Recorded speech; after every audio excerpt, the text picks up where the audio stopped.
রুদ্ধশ্বাস ১২০ মিনিটে ১-১ সমতা ম্যাচ গড়ালো টাই ব্রেকারে। সেই টাই ব্রেকার ভাগ্যের শেষ হাসি হাসল ইংল্যান্ড, বিদায় করে দিল সুইজারল্যান্ডকে।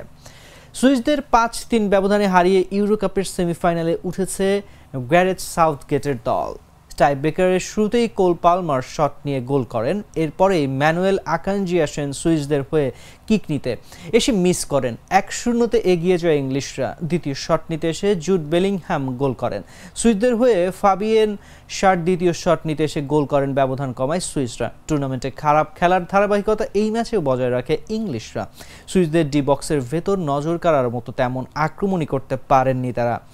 ডাসেলডর্ফ এরেনায় প্রথম সুযোগ পেয়ে ইংলিশদের অপেক্ষা করতে হয় ২২ মিনিট পর্যন্ত। কর্নার থেকে ট্রিপিয়ারের ক্রসে ডি বক্সের ভেতর ফাঁকা জায়গায় সুযোগ পেয়েও হেডে বল বাইরে মারেন হ্যারি কেইন।